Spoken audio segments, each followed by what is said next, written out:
ಆತ 2023ರ ವಿಧಾನಸಭಾ ಚುನಾವಣೆಯಲ್ಲಿ ಸ್ಪರ್ಧಿಸಿದ್ದ ಖಾದಿದಾರಿ. ಆದರೆ ಆತ ಸಾಮಾನ್ಯನಲ್ಲ. ಓರ್ವ ಖಾವಿದಾರಿಗೆ ಬರೋಬ್ಬರಿ 1 ಕೋಟಿ ರೂಪಾಯಿ ಪಂಗನಾಮ ಹಾಕಿದ್ದ. ಇದೀಗ ಕೋಟಿ ರೂಪಾಯಿ ವಸೂಲಿ ಮಾಡಿದ್ದವನು ಅಂಧರಾಗಿದ್ದಾನೆ.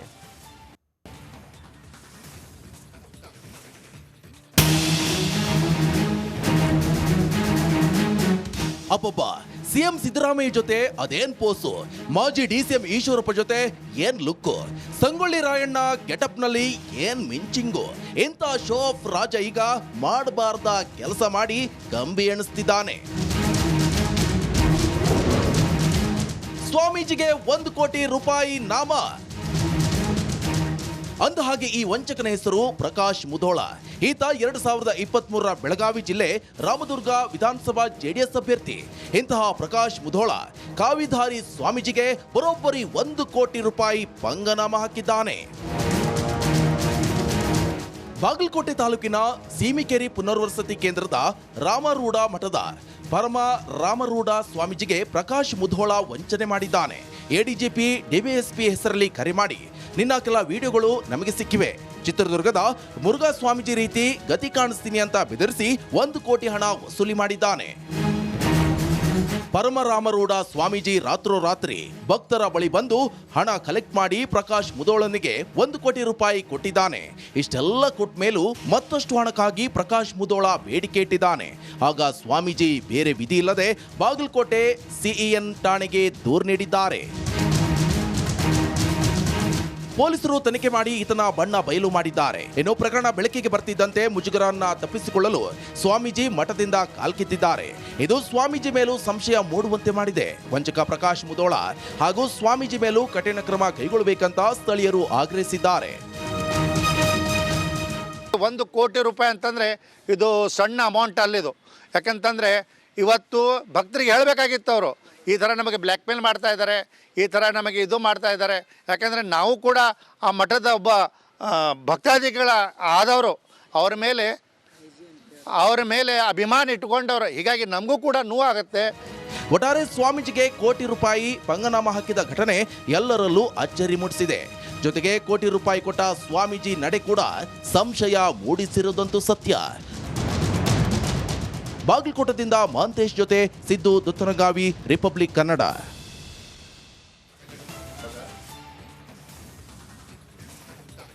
ಆ ಜಿಲ್ಲೆಯಲ್ಲಿ ನಡೆಯುವ ವಿಶ್ವ ಹಿಂದೂ ಮಹಾಗಣಪತಿ ಇಡೀ ರಾಜ್ಯದಲ್ಲೇ ಫೇಮಸ್. ಅಲ್ಲಿನ ಗಣೇಶನ ವಿಸರ್ಜನಾ ಮೆರವಣಿಗೆ ನಡೆಯುವಂಥ ಶೋಭಾಯಾತ್ರೆ ಇದೆಯಲ್ಲ, ಅಷ್ಟೇ ಪ್ರಖ್ಯಾತಿ.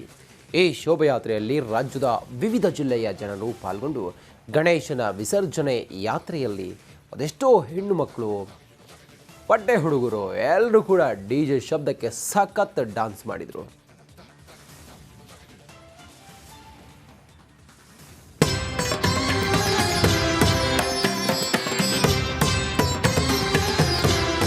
ಸಾಗರ ಕೋಟೆ ನಾಡಿನಲ್ಲಿ ಜನ ಸಾಗರ, ಎಲ್ಲೆಲ್ಲೂ ಕೇಸರಿ ಬಾವುಟ, ಡಿಜೆ ಸೌಂಡು, ಭರ್ಜರಿ ಡ್ಯಾನ್ಸ್. ಇದು ಚಿತ್ರದುರ್ಗದ ಹಿಂದೂ ಮಹಾಗಣಪತಿ ಶೋಭಾಯಾತ್ರೆಯ ಝಲಕ್. ಕೋಟೆನಾಡಲ್ಲಿ ಗಣೇಶನ ಅದ್ದೂರಿ ಮೆರವಣಿಗೆ, ಶೋಭಾಯಾತ್ರೆಯಲ್ಲಿ ಲಕ್ಷಾಂತರ ಜನರು ಭಾಗಿ.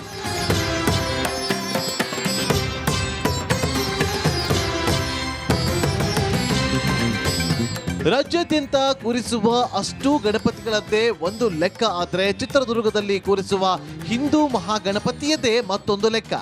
ಈ ಗಣಪನ ಶೋಭಾಯಾತ್ರೆ ದಿನ ಇಡೀ ಊರಿಗೂರೇ ಬಂದ್ ಆಗುತ್ತೆ. ಇಡೀ ಕೋಟೆ ನಾಡು ರೋಡಿಗಿಳಿಯುತ್ತೆ. ಲಕ್ಷ ಲಕ್ಷ ಜನ ಸೇರ್ತಾರೆ ಅಂದ್ರೆ ಗಣೇಶನ ಗತ್ತು ಗಮ್ಮತ್ತು ಎಷ್ಟಿರಬೇಡ ನೀವೇ ಊಹಿಸಿಕೊಳ್ಳಿ.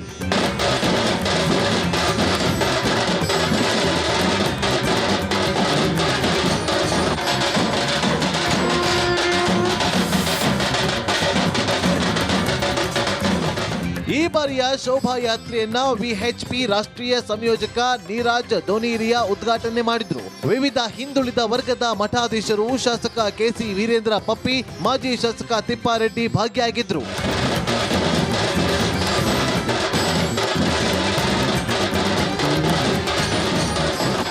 ಅದ್ದೂರಿ ಗಣೇಶನ ವಿಸರ್ಜನಾ ಮೆರವಣಿಗೆಯಲ್ಲಿ ಡಿಜೆ ಸೌಂಡ್ಗಳು ಅಪ್ಪರಿಸಿದ್ವು. ಗಂಡು ಹುಡುಗರು ಹೆಣ್ಣು ಮಕ್ಕಳು ಭರ್ಜರಿಯಾಗಿ ಸ್ಟೆಪ್ ಹಾಕಿದ್ರು. ಚಂದ್ರವಳ್ಳಿ ಕೆರೆವರೆಗೂ ಜನರು ಕಿಕ್ಕಿರಿದು ಸೇರಿದ್ರು.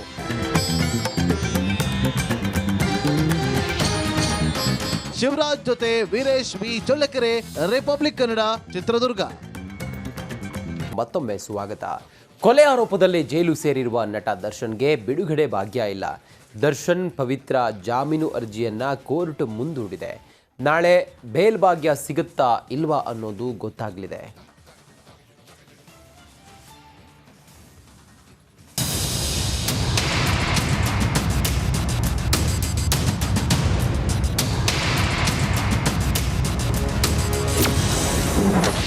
ಜಾಮೀನಿಗಾಗಿ ಕಾಯ್ತಿರೋ ದಾಸ, ನಾಳೆ ಸುಬ್ಬ ಸುಬ್ಬಿ ಬೇಲ್ ಭವಿಷ್ಯ.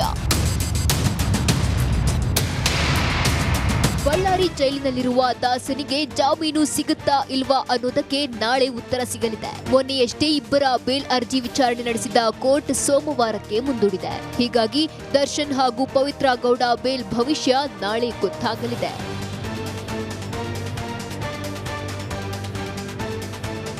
ಅಂದಹಾಗೆ ಬೇಲ್ ಸಿಗುವ ನಿರೀಕ್ಷೆಯಲ್ಲಿದ್ದ ದರ್ಶನ್ ಮತ್ತು ಲಿಪ್ಸ್ಟಿಕ್ ರಾಣಿ ಪವಿತ್ರ ಗೌಡಗೆ ಕೋರ್ಟ್ ಶಾಕ್ ಕೊಟ್ಟಿದೆ. ಇಬ್ಬರ ಅರ್ಜಿಯನ್ನ ಸೆಪ್ಟೆಂಬರ್ 30 ಅಂದ್ರೆ ಸೋಮವಾರಕ್ಕೆ ಮುಂದೂಡಿದೆ. ಕಳೆದ ಬಾರಿ ಜಾಮೀನು ಅರ್ಜಿ ವಿಚಾರಣೆ ವೇಳೆ ಪವಿತ್ರ ಪರ ವಕೀಲ ಟಾಮಿ ಸೆಬಾಸ್ಟಿಯನ್ ಸ್ಟ್ರಾಂಗ್ ಆಗಿ ವಾದ ಮಂಡಿಸಿದ್ದಾರೆ. ಪವಿತ್ರಗೆ A2 ಆರೋಪಿ ದರ್ಶನ್ ಲವ್ವರ್ ಆಗಿದ್ದಾರೆ, ಅವರೇ ಕರೆದುಕೊಂಡು ಹೋಗಿದ್ದಾರೆ ಎಂದು ಬರೆದಿದ್ದಾರೆ. ಆದ್ರಿಂದ ಕೃತ್ಯದಲ್ಲಿ ಪವಿತ್ರ ಪಾತ್ರ ಹೆಚ್ಚು ಇಲ್ಲ, ಆದ್ದರಿಂದ ಜಾಮೀನು ನೀಡಬೇಕು ಎಂದಿದ್ದಾರೆ. ಪವಿತ್ರ ಗೌಡ ರೇಣುಕಾಸ್ವಾಮಿ ಕಪಾಳಕ್ಕೆ ಹೊಡೆದ್ಲು ಅನ್ನೋದು ಬಿಟ್ರೆ ಬೇರೆ ಆರೋಪವಿಲ್ಲ. ಆಕೆ ಕಪಾಳಕ್ಕೆ ಹೊಡೆದ ನಂತರ ಮನೆಗೆ ಡ್ರಾಪ್ ಮಾಡಿದ್ರು. ಆದ್ರೆ ಚಾರ್ಜ್ ಶೀಟ್ ನಲ್ಲಿ ಪವಿತ್ರ ಷಡ್ಯಂತ್ರ ಮಾಡಿದ್ದಾಳೆ ಎಂದಿದ್ದಾರೆ. ಆದ್ರೆ ಏನ್ ಷಡ್ಯಂತ್ರ ಅಂತ ಪೊಲೀಸರು ಸ್ಪಷ್ಟಪಡಿಸಿಲ್ಲ. ರೇಣುಕಾಸ್ವಾಮಿ ಪವಿತ್ರ ಇಮೇಜ್ಗೆ ಧಕ್ಕೆ ತಂದಿಲ್ಲ, ಅದೇ ಕಾರಣಕ್ಕೆ ದೂಷಿಸುವ ಹಕ್ಕು ಇದೆ. ರೇಣುಕಾಸ್ವಾಮಿ ಕೆಟ್ಟದಾಗಿ ವರ್ತಿಸಿದ್ದ ವಿಷಯವನ್ನ ದರ್ಶನ್ ಪವನ್ಗೆ ಹೇಳಿದ್ದಾಳೆ. ಪ್ರಿಯಕರ ದರ್ಶನ್ಗೆ ಹೇಳೋದ್ರಲ್ಲಿ ತಪ್ಪೇನಿದೆ? ಆದ್ರಿಂದ ಪವಿತ್ರ ಮಾಸ್ಟರ್ ಮೈಂಡ್ ಎನ್ನುವುದು ಸರಿಯಲ್ಲ.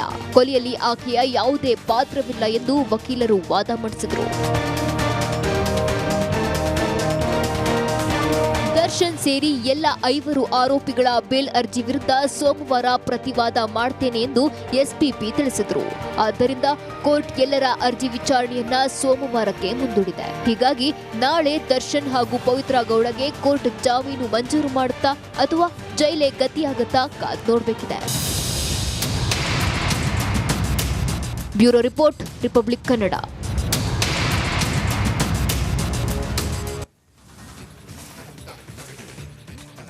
ಬಳ್ಳಾರಿ ಜೈಲಿನ ಕತ್ತಲ ಜಗತ್ತಲ್ಲಿ ಲಾಕ್ ಆಗಿರೋ ಕಾಟೇರ ದಿಂಬು ಚೇರ್ ಬೆಡ್ಗಾಗಿ ಒದ್ದಾಡ್ತಾ ಇದ್ದಾನೆ. ಆದರೆ ಇದಕ್ಕೆ ಜೈಲು ಅಧಿಕಾರಿಗಳು ಬ್ರೇಕ್